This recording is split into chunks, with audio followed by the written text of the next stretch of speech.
O propósito dos ensinamentos divinos é guiar as pessoas a tomarem as decisões corretas em todas as situações, para que usem corretamente todas as bênçãos que lhes foram concedidas. Isso levará à paz de espírito em ambos os mundos, por meio da conquista de um estado mental e físico equilibrado e do posicionamento correto de tudo e de todos em suas vidas, enquanto se preparam adequadamente para sua prestação de contas no dia do juízo. Capítulo 4, An-Nisa, versículo 105. Éreme verdade, revelamos a ti, profeta Muhammad, que a paz e as bensaos de Alá estejam com ele. O libro para que possas julgar entre os povos conforme o que Alá te mostrou. Além disso, os ensinamentos divinos consistem em leis e na sabedoria necessária para implementá-las corretamente, de modo que a justiça e a paz se espalhem pela sociedade. Como Alá, o Altíssimo, sozinho, sabe todas as coisas, Ele é o único que pode fornecer essa orientação, que conduz à paz na vida de um indivíduo e na sociedade em geral. Todos os códigos de conduta criados pelo homem jamais alcançarão esse objetivo devido à falta de conhecimento, experiência, previsão e preconceitos. Consequentemente, os indivíduos devem abraçar e implementar os ensinamentos islâmicos para seu próprio benefício, mesmo quando esses ensinamentos conflitam com seus desejos pessoais. Devem agir como um paciente prudente que segue os conselhos de seu médico, entendendo que isso é do seu melhor interesse, apesar do desconforto de certos medicamentos e de um regime alimentar rigoroso. Assim como esse paciente perspicaz pode alcançar um bem-estar mental e físico aprimorado, o mesmo pode acontecer com um indivíduo que aceita e pratica os princípios islâmicos. Embora muitos pacientes possam não compreender a lógica científica por trás de seus tratamentos prescritos e, portanto, depositar sua confiança em seu médico, Alá, o Exaltado, encoraja os indivíduos a contemplar os ensinamentos do Islã para reconhecer o impacto positivo que eles têm em suas vidas. Ele não exige fé cega nesses ensinamentos, em vez disso, deseja que os indivíduos discernam sua validade por meio de evidências claras. Isso, no entanto, requer uma mentalidade aberta e imparcial ao se envolver com os ensinamentos do Islã. Capítulo 12, Yusuf, versículo 108. Dice, este é o meu caminho, convido a Alá com discernimento e aqueles que me seguem. Além disso, como Alá, o Altíssimo, controla sozinho o coração espiritual das pessoas, a morada da paz de espírito, ele sozinho decide quem a obtém e quem não a obtém. Capítulo 53, An-Najm, versículo 43. É ele quem faz alguém rir e chorar. E é claro que Alá, o Exaltado, somente dará paz de espírito àqueles que usam corretamente as bênçãos que ele lhes concedeu. Capítulo 4, An-Nisa, versículo 105. Éreme verdade, revelamos a ti, profeta Muhammad, que a paz e as bensaos de Alá estejam com ele. O libro para que possas julgar entre os povos conforme o que Alá te mostrou. Este versículo indica que, quando alguém aprende e pratica sinceramente os ensinamentos islâmicos, obtém discernimento, por meio do qual Alá, o Altíssimo, lhe mostrará a realidade de diferentes situações, para que possa fazer as escolhas certas que o levarão à paz de espírito. Já quem ignora os ensinamentos islâmicos, ficará cego internamente, e como resultado, não será capaz de enxergar e determinar a escolha certa a fazer em todas as situações mundanas ou religiosas que enfrentar.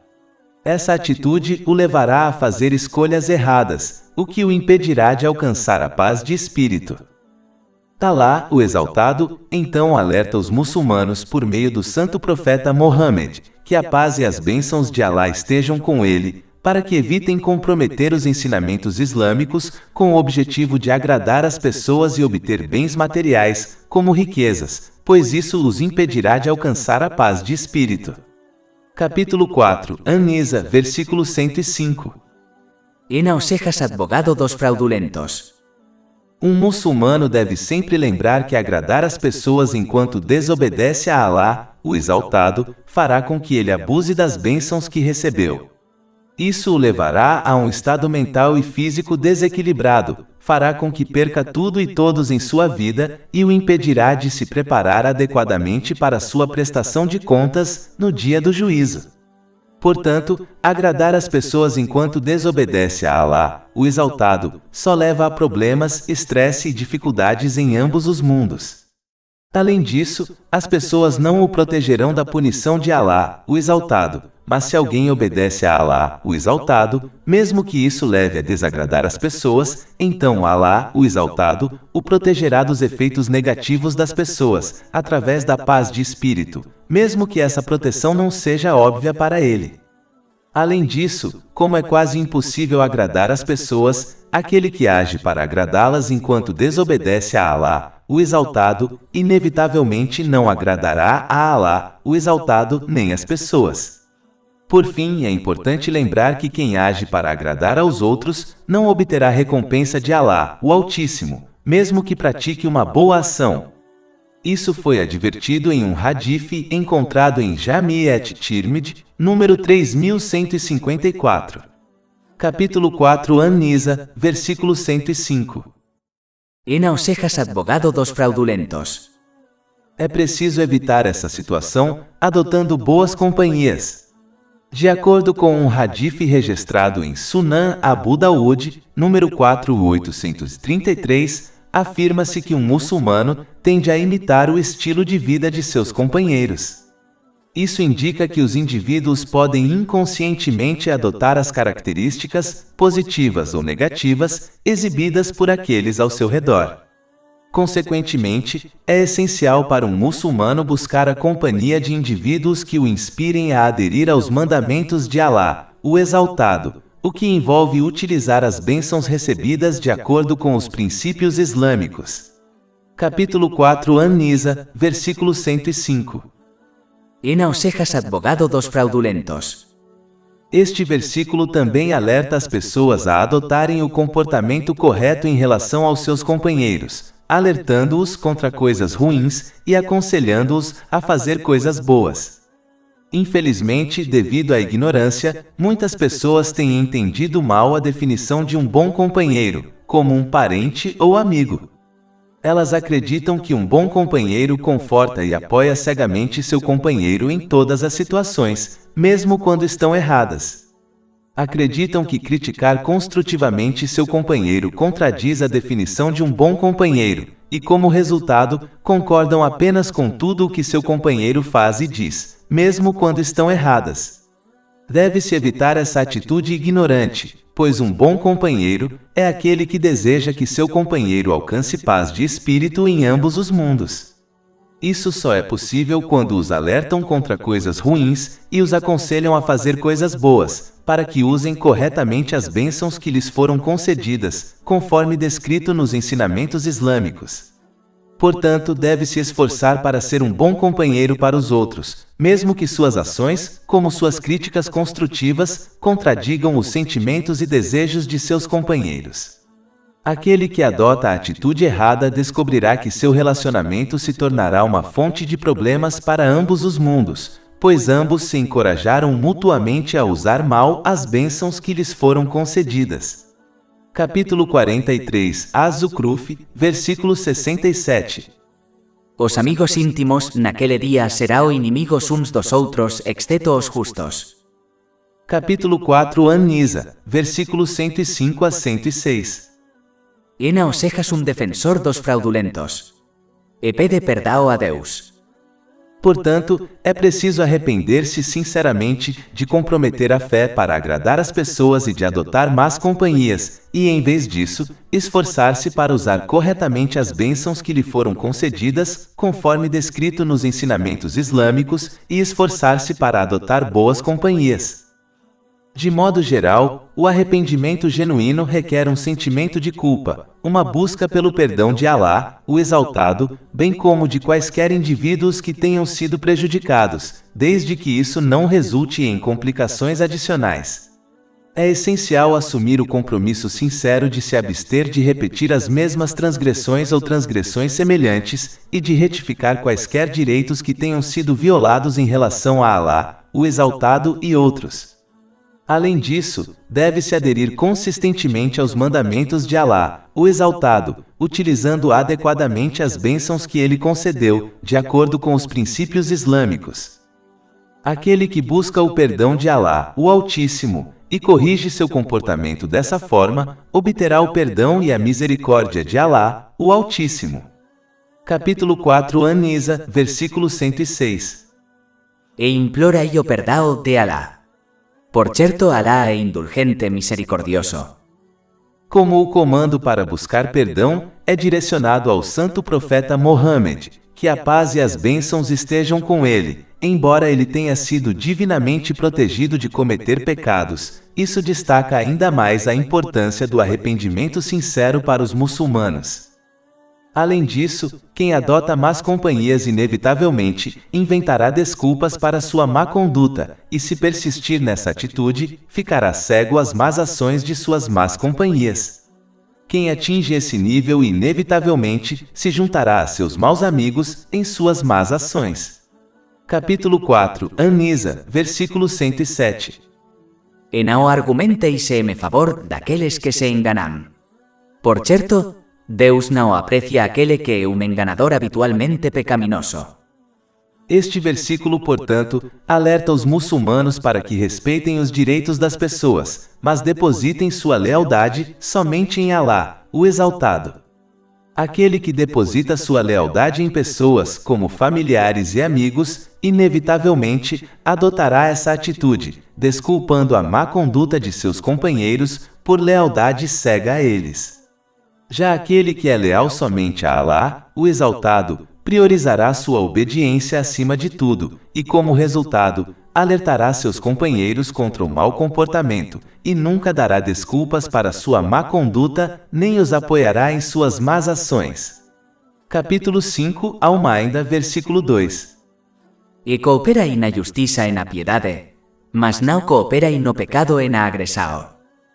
Se alguém não depositar sua lealdade em Alá, o Altíssimo, e em vez disso permanecer leal às pessoas, inevitavelmente apoiará outros em ações malignas, adotando assim um caráter maligno. Isso o levará a abusar das bênçãos que lhe foram concedidas.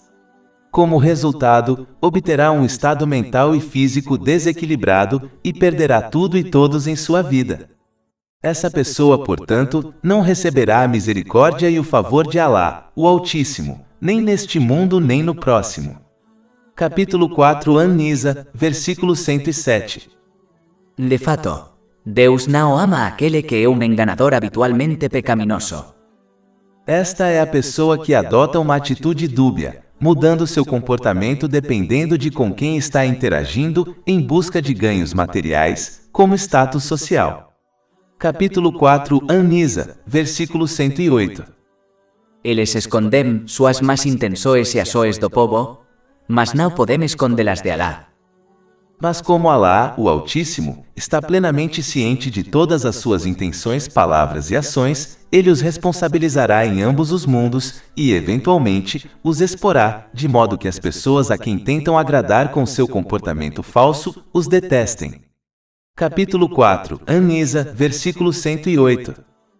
E ele está com eles quando passam a noite, e veme lugares que ele não aceita que se digam.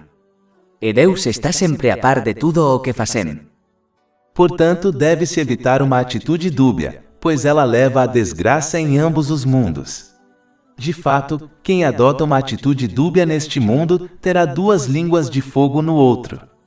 Isso foi alertado em um hadith encontrado em Sunan Abu Daud, número 4873. Em vez disso, deve-se corrigir seu comportamento para que se esforce para alcançar a paz de espírito em ambos os mundos. Deve-se corrigir sua intenção para que haja apenas para agradar a Alá, o Exaltado.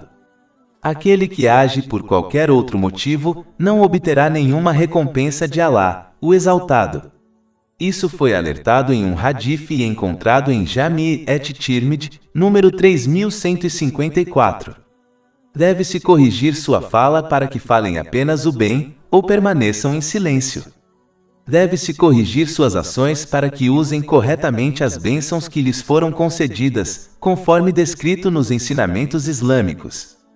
Isso garantirá que obtenham um estado mental e físico equilibrado e coloquem corretamente tudo e todos em sua vida, enquanto se preparam adequadamente para sua prestação de contas no dia do juízo. Esse comportamento, portanto, levará à paz de espírito em ambos os mundos. Capítulo 4 Anisa, versículo 108. Y ele está com eles quando passam a noite, e veme lugares que ele não aceita que se digam. E Deus está sempre a par de tudo o que fazem. A fala pode ser classificada em 3 categorias distintas. A primeira categoria é a fala prejudicial, que deve ser completamente evitada. A segunda categoria é a fala benéfica, que deve ser expressa nos momentos apropriados. A terceira categoria é a fala vã.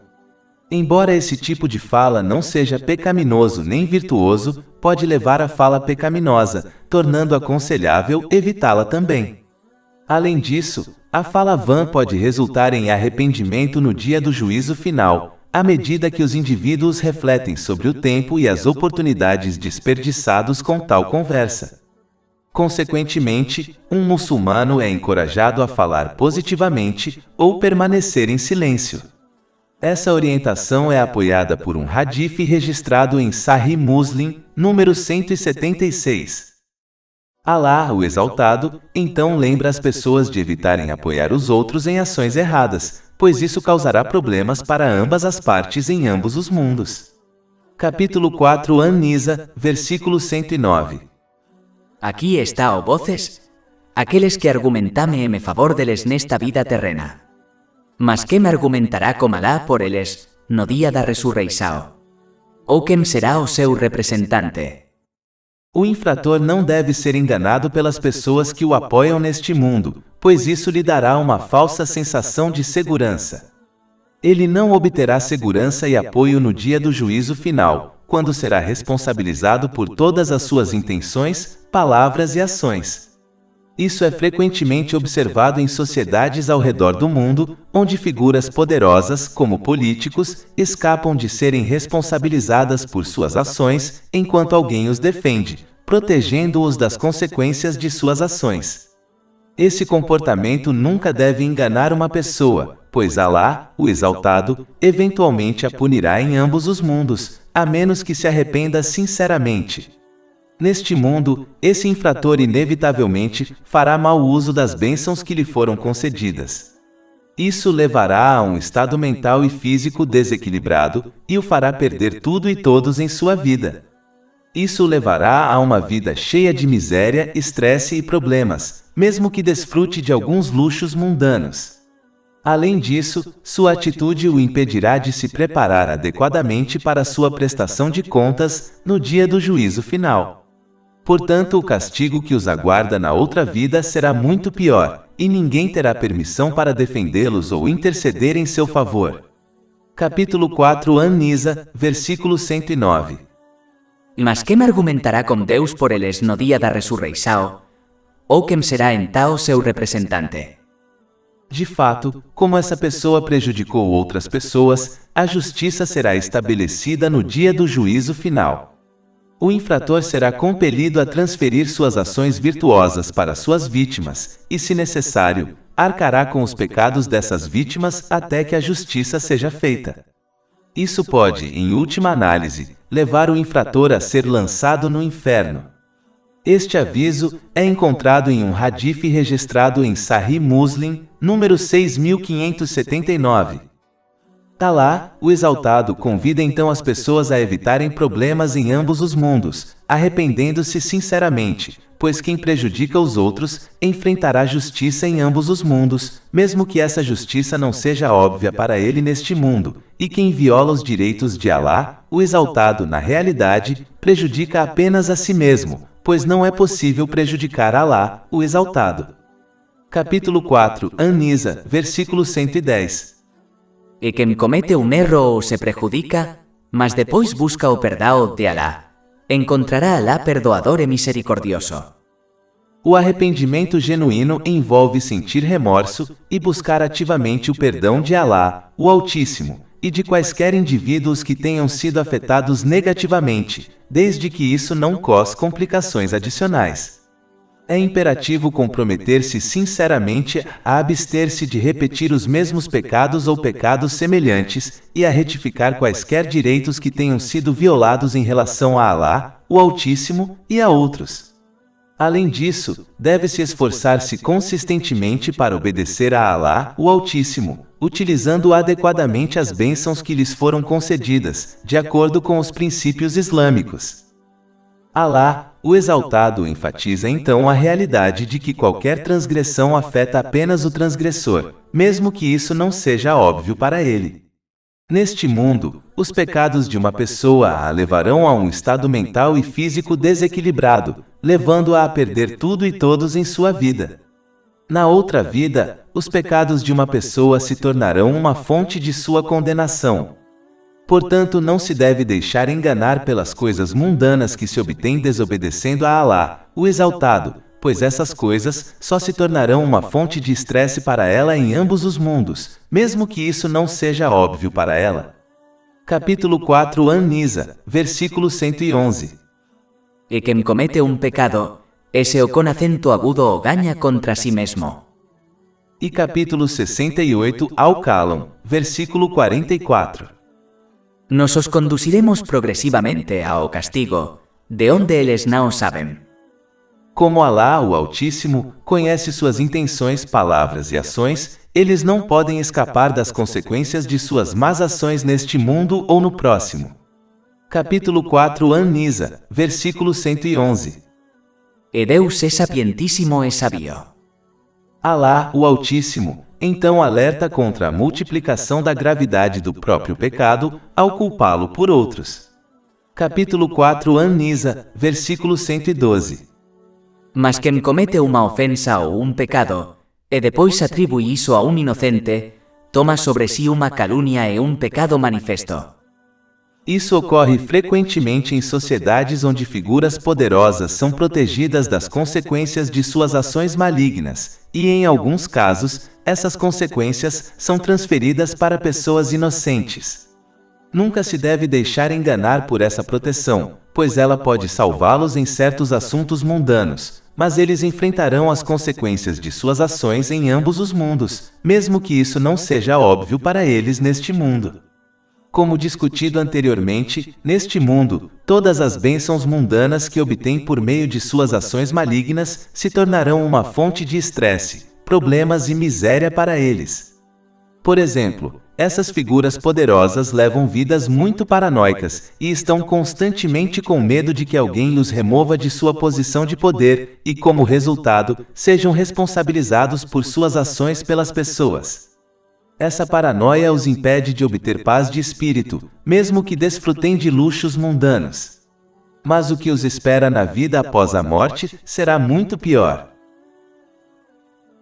Mais de 500 e-books, audiolivros, infográficos, podcasts e blogs gratuitos disponíveis em nosso site www.sharkpod.com.